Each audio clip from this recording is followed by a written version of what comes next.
बैठ जाओ तो बैठ जाओ आराम से खड़े हो यार। चालू करो नहीं सर। आज की बात में फिलहाल अब फिर से स्वागत है। हम पहुँचे हैं ग्वाल्डी जयसिंहपुरा गांव के अंदर। जो अभी जो प्रथम बजट ये 70 था, उसके अंदर एक सड़क पास की गई थी 4 किलोमीटर की। करोड़ों का बजट था, किसी कारणवश या किसी राजनीति की वजह से ये सड़क नहीं बन पा रही है। तो यहाँ के स्थानीय जो सरपंच साहब हैं, उनसे हम जानते हैं किस प्रकार से ये सड़क पास की गई थी, कहाँ से कहाँ तक, और किस प्रकार से इसके अंदर राजनीतिकरण हो रहा है। बताओ साहब। ये जो रोड है, पहले तो मैं बताऊं कि मैं सरपंच नहीं हूँ, मैं भी आम नागरिक हूँ। और ये रोड जो है अपने रैनवाल रोड से पंचमुखी हनुमान मंदिर है, वहाँ से लेकर के इधर के आसपास की 1 और 2 नंबर वार्ड नाड़ागी ढाणी, और इधर लोरवाड़ा, उगरास, नरसिंहपुरा, उदयपुरा, हाड़ोता, चोमू, जयसिंहपुरा और इधर काला डेरा तक ये रोड पास थी। और इतने सारे गांव इस रोड से जुड़ते हैं। इस क्षेत्र में जितने भी लोग निवास कर रहे हैं, सारे खेती से जुड़े हुए लोग ज़्यादा हैं। इनका मुख्य काम जो है वो कृषि और पशुपालन का है।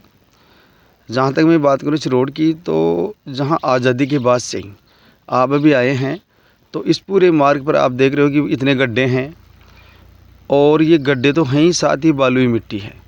तो इसमें जब बच्चे पढ़ने जाते हैं, या कोई पशुपालक अपनी सब्ज़ी लेकर के जाता है, या कोई अपना दूध लेकर के जा रहा है, तो इनमें तमाम परेशानियों का सामना करना पड़ता है। लगभग कितनी आबादी है इधर लगभग इस रोड से तो लाभान्वित तो हज़ारों लोग होंगे, लेकिन यहाँ की आबादी की बात करें, जो इससे रोज़मर्रा की ज़िंदगी में इसको काम में ले रहे हैं, वो 2 से 3 हज़ार आसपास के गाँव के लोग इसको काम में ले रहे हैं। सबसे बड़ी समस्या तब आती है जब बरसात के दिनों में ये जो गड्ढे आपने देखे हैं, गहरे गहरे गड्ढे हो गए इसमें, इन गड्ढों में पानी भर जाता है। और छोटे छोटे बच्चे, क्योंकि यहाँ कोई भी स्कूल वाला अपना बस या वाहन की व्यवस्था यहाँ नहीं कर सकता। किसी जो अभी बजट 70 था, उसके अंदर ये पास हुई थी। हाँ, ये 2024-25 का जो भाजपा सरकार का पहला बजट था, उस बजट में इस रोड को पास किया गया। और 4 किलोमीटर की रोड थी, 1 करोड़ 20 लाख रुपए का इसका बजट था। लेकिन कौन सी नीति के तहत, अब जहाँ तक PWD प्रशासन से इसके बारे में बात की, तो भाई ये नियमों में नहीं है। जहाँ मैं आपको बताऊँ नियम क्या करेंगे, ऐसी ऐसी जगहों पर ये लोग रोड बनाते हैं जहाँ पर किसी प्रकार के कोई कटान के रास्ते नहीं हैं। PWD वाले कहीं भी जहाँ से आम रास्ता चालू होता है वहाँ रोड बनाते हैं। मैं आपको बताऊँ कि पंचमुखी हनुमान मंदिर से लेकर के रैनवाल रोड से, और यहाँ इस जहाँ पर बैठे हैं, इसके पीछे वाले हिस्से तक लगभग 3 किलोमीटर का रास्ता तो कटान में है। अब ये जो 1 किलोमीटर का रास्ता, इससे 1-1.5 किलोमीटर का रास्ता, इसमें भी लगभग आधा पौन किलोमीटर की रोड जब भगवान साहब जी MLA थे उस समय, मतलब इसी जगह पर बनी है। अब इन लोगों ने किसके कहने से एक नया सिस्टम लगाया, तकनीकी कारण, टेक्निकल इश्यू, और उस टेक्निकल इश्यू में इन्होंने कहा कि भाई ये तो भाव क्षेत्र हैं। मैं आपको बताऊं कि यहाँ इस पीछे वाले खेत से लेकर के यहाँ इस कोने तक, और ये जो अपने कॉलेज है, यहाँ तक इसको भाई ये भाव क्षेत्र में आ गया। यहाँ आसपास के खेतों का पानी आता है, जो सब जगह आ रहा है, सभी जगह पानी का निकास तो होगा। अब ये इतनी लंबी चौड़ी जगह आप देख रहे हो, यदि इसमें कोई भाव क्षेत्र का ऐसा इश्यू बनता भी है, तो एक तरफ इसमें रोड बन सकती है, और रोड बीच में पाइपलाइन, नाले वगैरह, पाइप एक साइड से नहीं, बिल्कुल उसकी भी आवश्यकता नहीं है। एक तरफ से आप इसमें 50 फुट में गहरी खाई करो ना पानी जाने के लिए, फिर भी बहुत सारी जगह बनती है रोड के लिए। और वो भी ना बने तो किसानों से ले लेंगे हम, लेकिन ये रोड तो बने इनके बच्चे। ये आबादी है, इनके मुख्य जो लगातार की जो ग्रामीण क्षेत्र के लोग हैं, वो ढाणियों के अंदर निवास करते हैं। और एक दूसरे की खेत की सीमा टच रहती है, तो पड़ोसी को दूसरे के जाने नहीं देता। मुख्य मार्ग ये है कि आसपास की जो कैमरामैन ये ढाणियाँ दिखाना, ताकि इसको वो पास में दूर जो खेत है वहाँ पर जाना नहीं पड़ेगा, दूसरा पड़ोसी निकलने नहीं देगा। उसका आने का रास्ता ये मेन है। लगभग मैं भी यहीं का निवासी हूँ, लगभग 30 साल के लगभग, यानी मेरे 35 साल के लगभग उम्र है। जब तक मेरे को समझ में है तब तक मैं ये रास्ता देखते आ रहा हूँ।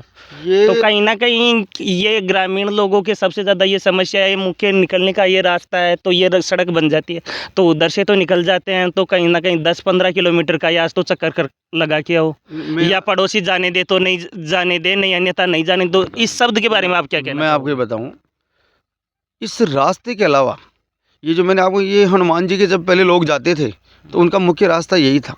अभी मैंने जो नाम गिनाए हैं उन लोग इस क्षेत्र में बसे हुए, इस जो आप परिक्षेत्र देख रहे हो, इस रास्ते के आजू बाजू में बहुत सारी ढाणियाँ हैं। इन लोगों के पास इस रास्ते के अलावा निकलने का दूसरा रास्ता नहीं है। यदि कोई हो तो आप वो प्रोवाइड करवाओ। जब इनकी आम मतलब 100 साल से लोग इसी रास्ते से आ जा रहे हैं, और फिर सरकार द्वारा भी मतलब यहाँ से एस्टिमेट भेजा गया, तभी सरकार ने इस बात को मंजूर किया और बजट सत्र में इसको पारित किया। अब उसके बाद में क्या हुआ, अब देखो इसमें रहा क्या कि ये जो इनसे पूछा जाए कि चौमुख क्षेत्र के अंदर जितनी भी रोडें हैं, क्या उनमें से कोई भी रोड भाव क्षेत्र में नहीं? ईमानदारी से इनसे ये पूछा जाए, ईमानदारी से पूछा जाए इस PWD प्रशासन से कि क्या एक भी रोड भाव क्षेत्र में नहीं है, आप लिख करके दो। ये किस कारण से, किसके कहने से ये हुआ है?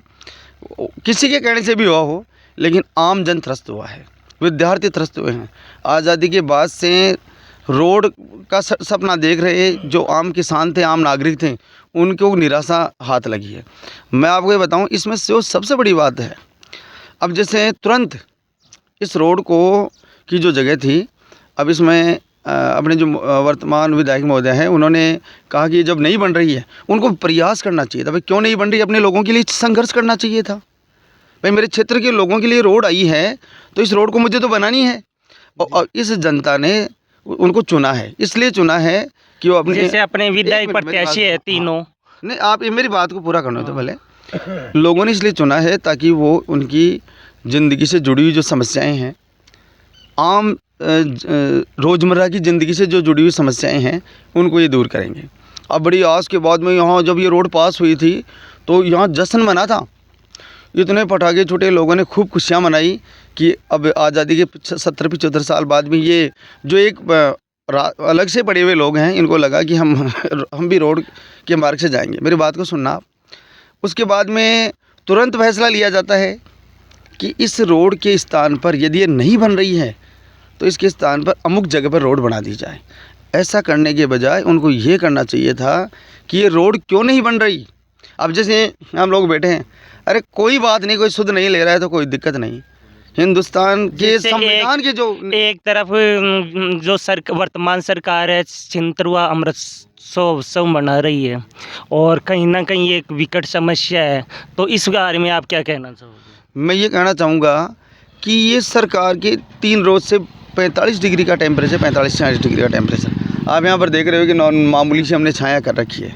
जहाँ लोग AC में पड़े हुए हैं, कूलर लगा रखे हैं, ये तमाम किसान, आप पीछे देखो, ये ऐसे लोग जो उम्र दराज हैं, ये लोग यहाँ पर इस आस में बैठे हैं कि कोई ना कोई तो हमारी बात को आकर के सुनेगा, कोई जनप्रतिनिधि तो आएगा, कोई प्रशासनिक अधिकारी यहाँ पर आएगा और हमारी इस बात को ध्यान में रखते हुए, इस समस्या को ध्यान में रखते हुए इस समस्या को दूर करने के लिए प्रयास करेगा।